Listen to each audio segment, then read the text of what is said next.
3, 2. 1. Oke. Oke. Selamat malam, Bung MT, Malam, apa Izin. kabar? Baik, izin dan Stella. Iya, Sehat ya? iya, sehat dong. Semoga Bang MT juga sehat ya. Sehat kok, baru aja kemarin rapid test. Oh. Ya, Pasti negatif. hasilnya negatif, tapi mindset tetap positif dong. Iya. Iya. Mindset tetap positif. Aduh, ya bagus lah. Itu kabar bagus banget. Heeh. Jadi selamat datang di kita punya sesi interview ya, namanya Creative Interview Session. Tapi ya karena berhubung ini bahasa Indonesia, kita ya ngobrol-ngobrol gitu, ngobrol-ngobrol kreatif gitu kan namanya. Oke. Iya, jadi oke, langsung saja kita mulai. Sebenarnya memang di Indonesia tuh saya lihat tuh banyak banget ya orang-orang yang sebenarnya kemampuan seninya tuh beneran gimana ya, beneran over the top, beneran bisa sebenarnya tuh kelas dunia kalau menurut saya sendiri. Tapi saya juga pertanyaan saya tuh gini, bagaimana sih Bang MT masuk bidang seni pertama kali? Kalau saya pertama kali masuk sebenarnya apa ya, nggak pernah punya planning sih, lebih ke ya udah let it flow aja. Terus karena emang dari kecil suka menggambar, terus apa apa ya, sekolah juga sambil belajar sambil bikin komik, terus suka kirim gambar ke media gitu, jadi ke majalah atau ke newspaper gitu. Nah, sebenarnya dari situ sih, karena waktu itu pas lulus high school nggak tahu kalau mau kuliah ngambil apa ya gitu. Emang cuma pengennya yang gambar gitu, karena seneng art, seneng desain. Akhirnya kuliah ngambil graphic design di Jakarta. Dia dari situ juga biasalah pertengahan kuliah suka dapet job-job yang bikin mural, bikin komik gitu, macam-macam. Jadi sebenarnya karena lingkungan kampus juga, teman-temannya juga banyak yang art gitu, jadinya ya networking aja sih sampai sekarang gitu aja. Oke, aku ada pertanyaan nih buat KMT. Jadi tadi KMT bilang kalau misalnya dari sejak kecil KMT hobi gambar tuh. Ya benar ya. Berarti menurut kakak itu penting nggak sih pendidikan seni untuk orang-orang belajar? Gitu. Mungkin KMT ada les gambar gitu pas kecil, jadi ngasah kemampuannya atau gimana? Kalau dari kecil sebenarnya lebih ke belajar sendiri gitu loh, karena waktu itu emang sekolahnya juga sekolah biasa gitu loh, sekolah umum, dan menggambar itu cuma hobi gitu, cuma dilakukan karena seneng. Terus mungkin karena waktu itu tahun berapa, tahun 80-an awal 90-an kan, belum banyak sekolah art gitu loh, dan banyak orang tua yang masih punya pandangan kalau punya anak yang serius di art tuh, kalau nanti mau lebih serius lagi dianggap no future gitu loh. Iya, benar. Kan waktu itu, tapi yang kalau dibilang penting, kalau saya kerasanya kalau sekarang gini, kenapa sekarang tadi yang Eugene bilang, sekarang kan banyak orang Indo yang udah bisa serius di art, dan bahkan sebenarnya kemampuannya juga udah nggak kalah sama orang di luar gitu. Karena ya saya ngelihat karena akses informasi juga sekarang udah kebuka banget gitu loh, dan banyak orang tua yang punya anak yang serius ke art tuh, mereka bisa ngelihat contohnya bahwa orang-orang yang berkecil serius di art tuh, yang profesi jadi artis atau apapun itu tuh, kerjaannya kayak gini ya, lebih kebayang. Jadi ketika anaknya serius di art tuh, mereka udah tahu, nanti kurang lebih dia profesinya kan seperti itu gitu. Kalau zaman saya kecil dulu banyak orang tua yang ngerasa underestimate kalau sama anak-anak yang mau serius di art tuh karena ya nggak ada contoh langsung kan, nggak ada orang yang role model yang bisa dilihat langsung bahwa oh ini loh jadi artis gitu. Kalau sekarang kan banyak gitu loh. Iya benar. Kayak orang nggak harus ngantor, nggak harus terikat di satu negara gitu. Jadi bisa exhibition kemana-mana gitu. Jadi ya yang kalau dibilang pendidikan, mungkin pendidikan secara casual aja ya untuk pelan-pelan, banyak teman-teman yang ketika punya anak itu anaknya sering diajak jalan-jalan ke museum, kalau ada art exhibition diajak lihat-lihat, jadinya dari situ dia tahu gitu,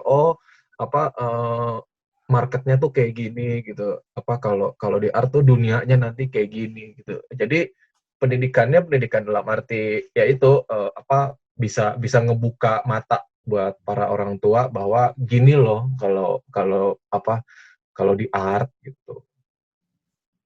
Jadi kalau dibilang penting ya penting juga sih, tapi kalau buat saya sih ya semua pendidikan penting ya gitu. Karena kalau saya sendiri juga serius di art, desain, ilustrasi gitu, tetap kalau misalnya baca buku atau baca majalah, saya nggak harus cuma baca yang art aja, kadang-kadang baca sosial politik gitu. Cuma pengen tahu biar lebih punya wawasan gitu loh. Pada dasarnya seni itu berarti tuh memang pendidikan yang bisa menguntungkan buat semua orang gitu loh. Emang sesuatu yang bisa dipelajari secara mendalam gitu. Soalnya mendalam sama sebenarnya kalau bicara seni tanpa sadar kan kehidupan sehari-hari kita juga banyak bersinggungan dengan seni kan. Oh iya gitu. Betul. Rasa. Kalau di Taylor ada ini nggak sih? Ada fakultas graphic design atau art? Kita ada sekolah creative design, iya benar. Dan banyak banget peminatnya itu anak-anak Indonesia. Iya. Oh gitu? Iya. Graphic design ya, bukan fine art ya? Graphic design juga ada sih, ya. Kayaknya fine art justru yang, baru mulai akan ada performing arts, tetapi itu belum, belum pengembangan gimana banget, karena kayaknya baru masih tahun pertama sih di sana ya. Oh gitu? Iya. Tahun pertama. Iya. Oke, terus gitu. Pertanyaan aku mau nanya nih, biasanya KMT kan aku lihat dari Instagramnya tuh banyak banget nih postingan yang bagus-bagus gambarnya, apalagi yang salah satu benar-benar capture aku itu yang kakak ada gambar kayak batik gitu dan ada unsur-unsur Indonesianya iya, itu. nuansa Indonesia tuh dapat banget loh, beneran deh. KMT tuh. Yang mana? Lupa. Ini bentar. Waduh, saya nggak bisa kasih lihat soalnya saya pakai virtual background ya. Kalau saya taruh nanti hilang. Oh iya ya. Iya, makanya Stella aja, Stella. Tapi beneran gini. deh. Yang mana? Yang kayak gini, kayak ini kan Indonesia banget. Oh. Iya, itu seri satu fitnya beneran nangkep banget tuh Indonesia ya. Iya, dan aku lagi. Ini yang jadi favorit aku sih. Bentar. Mana ya? Ini. Keren banget. Tuh kan bisa kelihatan nggak sih? Iya.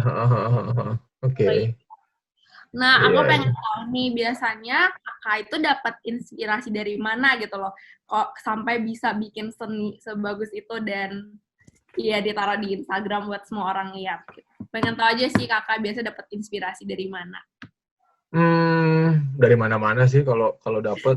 Itu kan sebenarnya karena ini juga karena ada beberapa pekerjaan ilustrasi yang kebetulan briefnya adalah mengangkat budaya Indo. Kalau yang tadi kamu kasih contoh itu kan, itu dulu ilustrasi untuk kalender buat sebuah bank, tapi dia message si bank, ya dia tuh message dari company-nya itu tuh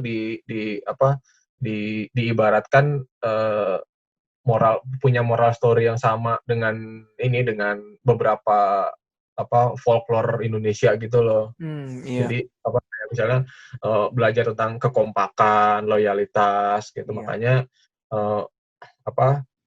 karena karena di karena apa ya di Indonesia juga, terus kita punya background kekayaan budaya yang banyak banget bisa Benar-benar. digali gitu, banyak cerita rakyat yang bisa diangkat, jadinya ya itu salah satunya. Dan karena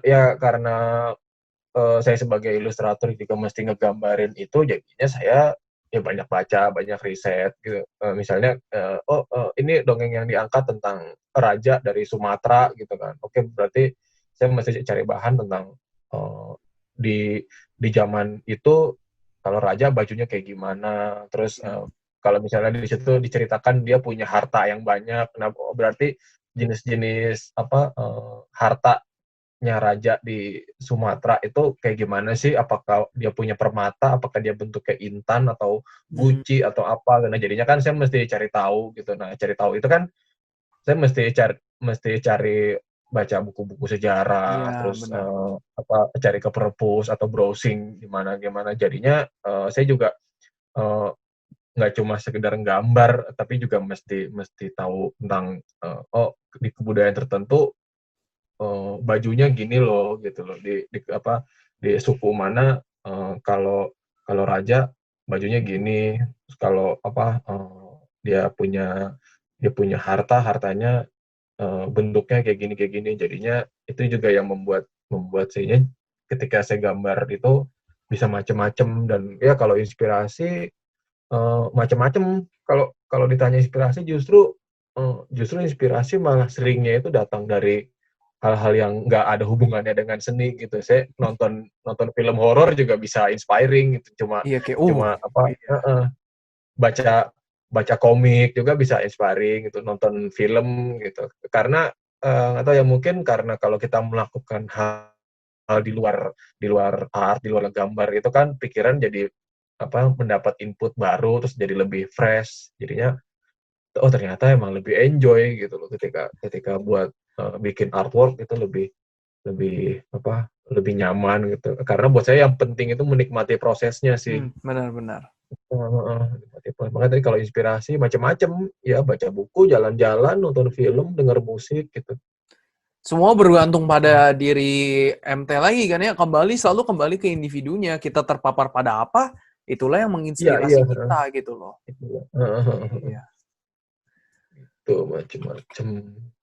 Iya, sebenarnya tuh kan saya rasa sendiri tuh kayak banyak banget orang yang kayak mempunyai inspirasi dan sebagainya gitu. Tetapi mereka justru kesusahan untuk menemukan bagaimana menyalurkan itu gitu loh. Dan saya tahu banget nih, Bang MT kan seniman grafis ya, ngelukis iya gitu kan.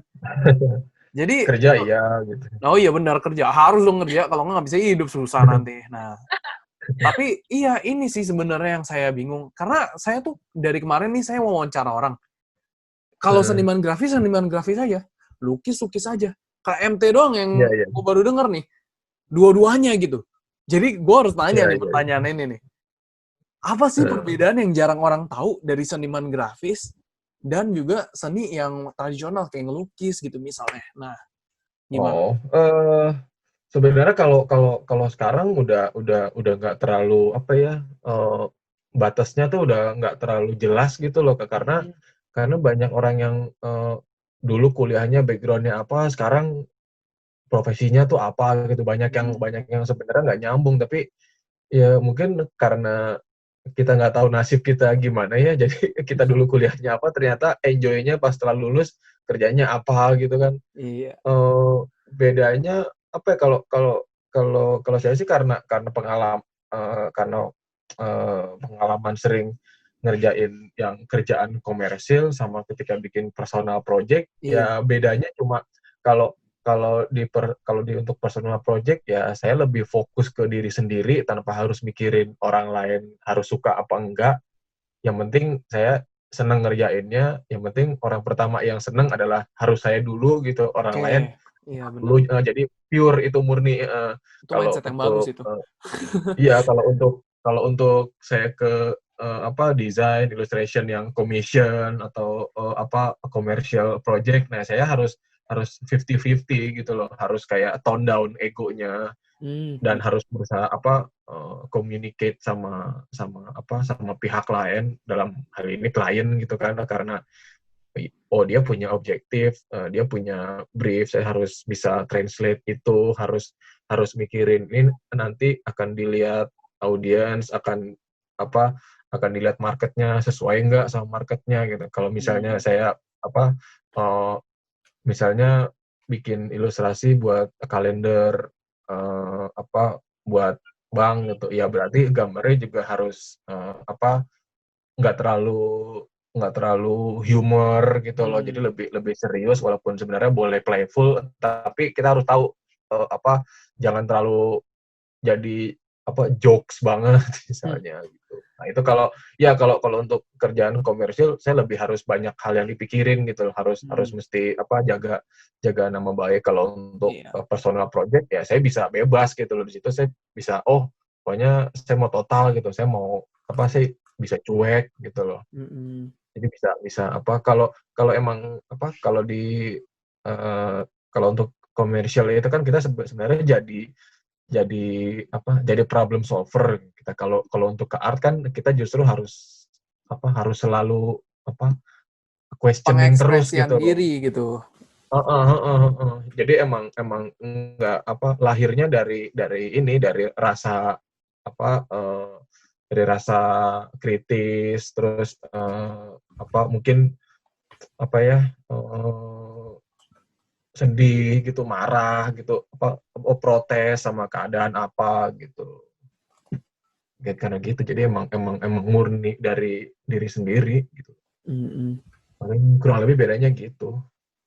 Iya, sebagai seniman kayaknya memang kuncinya itu sih ya. Tadi yang salah satu highlight yang bisa diambil dari omongannya KMT tuh barusan itu adalah kalau misalnya kita ketemu klien atau kerjaan buat klien itu berarti seorang artis itu harus menurunkan egonya gitu kan. Dan itu saya rasa tuh itu salah satu nasihat yang harus di-highlight di kampanye ini menurut saya. Karena kalau kalian di luar sana yang ingin mempersu karir gitu ya, membangun karir di seni, saya rasa sih itu salah satu hal yang penting. Dan terima kasih udah di-highlight KMT gitu loh. Iya, dan ini juga sih sebenarnya kalau soal untuk ego segala macam, ya itu lebih ke ya kita mesti pinter-pinter menempatkan diri aja gitu. Kalau kita emang total mau total untuk mau ke art yang lebih fokus ke diri sendiri, kita nggak apa-apa juga itu mau ninggiin egonya gitu, karena kita nggak perlu mikirin orang lain kan. Iya, Kita perlu benar. cuma mikirin diri sendiri. Tapi ya ketika saya mesti menerjemahkan brief dari orang lain gitu untuk kerjaan komersial yang emang ada marketnya gitu loh, ada brandnya yang harus dijaga gitu ya, itu saya mesti banyak hal yang mesti dipikirin gitu. Jadi nggak bisa terlalu sembarangan, nggak bisa cuek banget gitu loh. Kalau saya lebih karena saya punya prioritas kan gitu, ya saya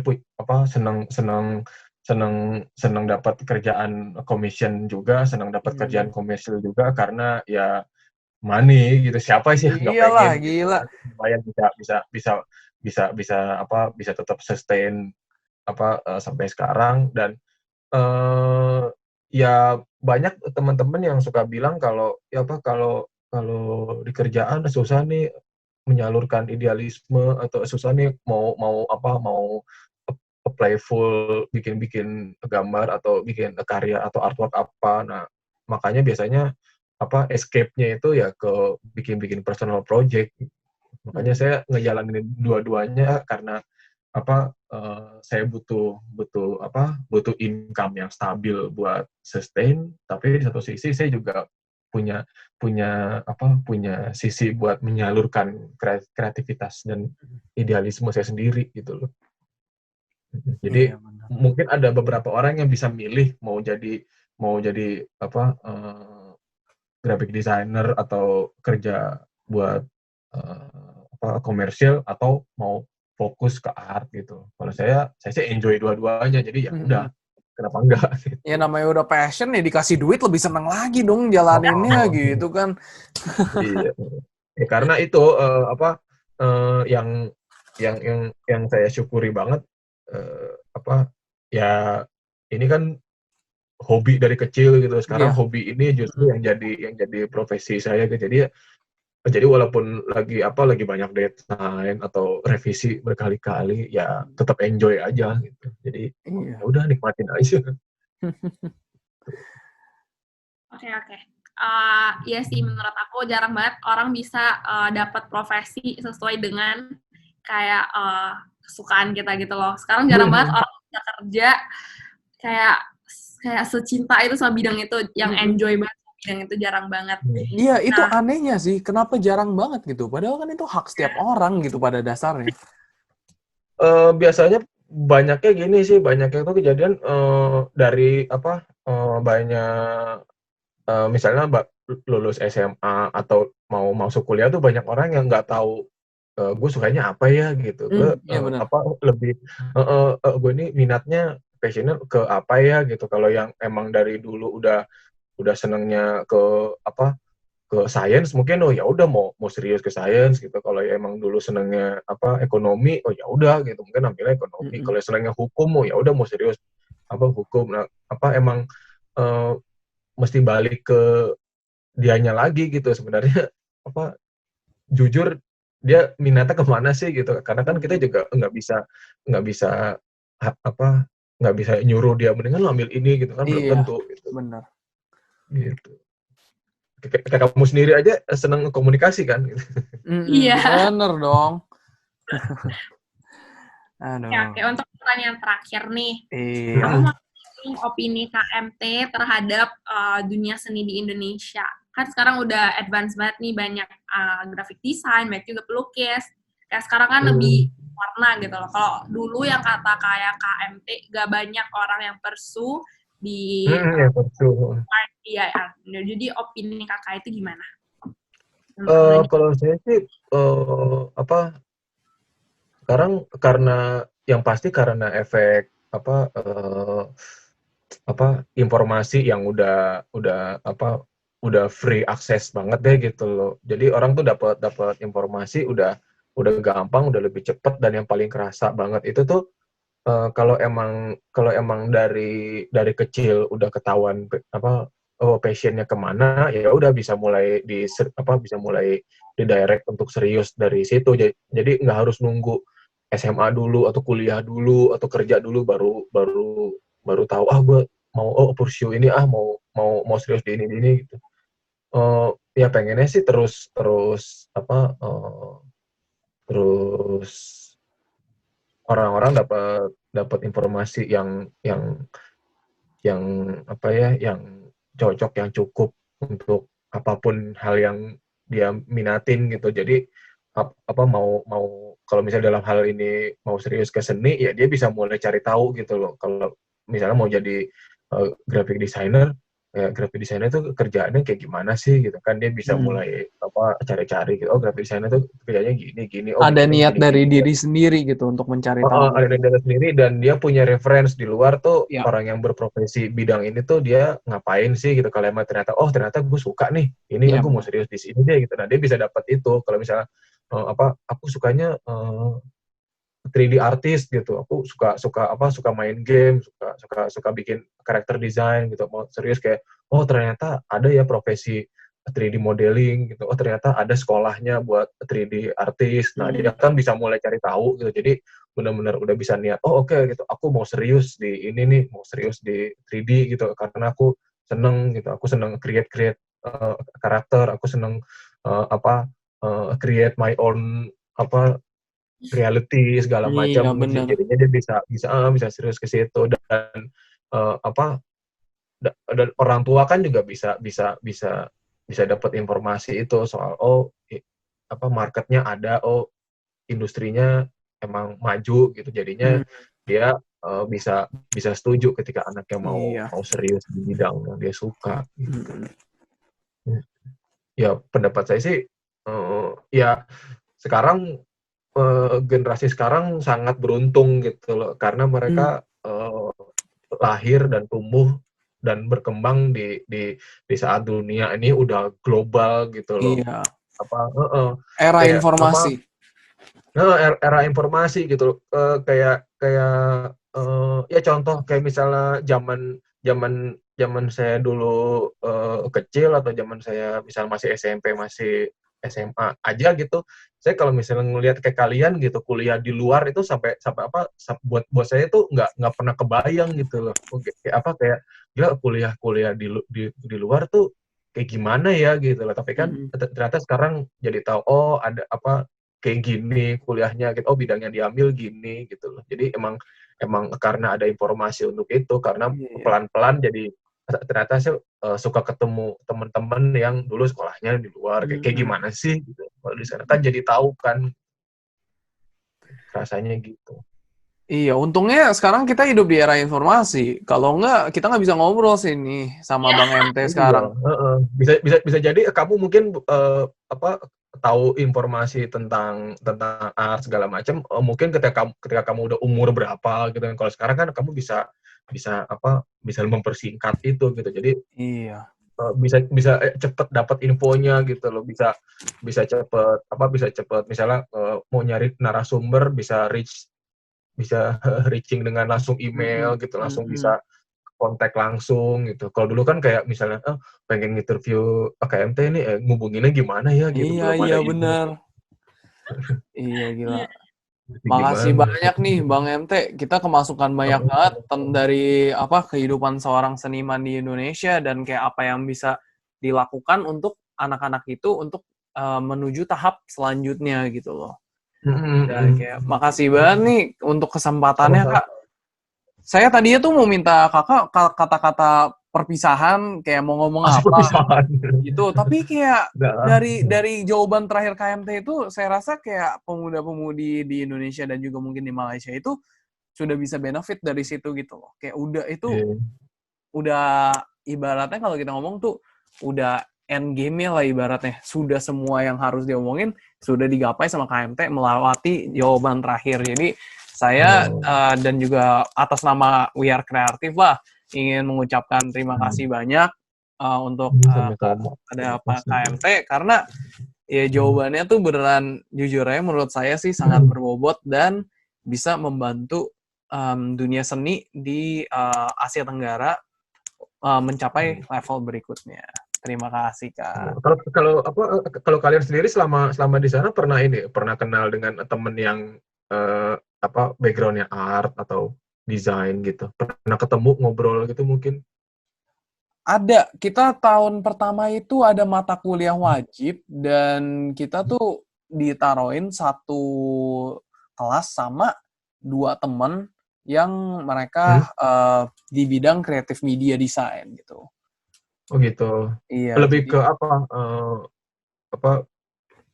multimedia gitu atau graphic design atau mereka tuh kayaknya practical design. Saya kurang tahu detailnya kalau misalnya grafiknya tapi seperti apa. Tapi yang saya tahu kita waktu itu pernah kerjain event Innovest namanya, aku sama Stella nih. Habis itu mereka ada satu booth yang memang didekor sama anak-anak kreatif media. Dan itu adalah showcase skill mereka ibaratnya. Oh, jadi emang assignment-nya gitu ya, Iya. bikin event, booth gitu. Gitu. Gitu sih. Ada ya. Ini KMT kita punya waktu tinggal 2 menit. Saya stop recording sekarang ya.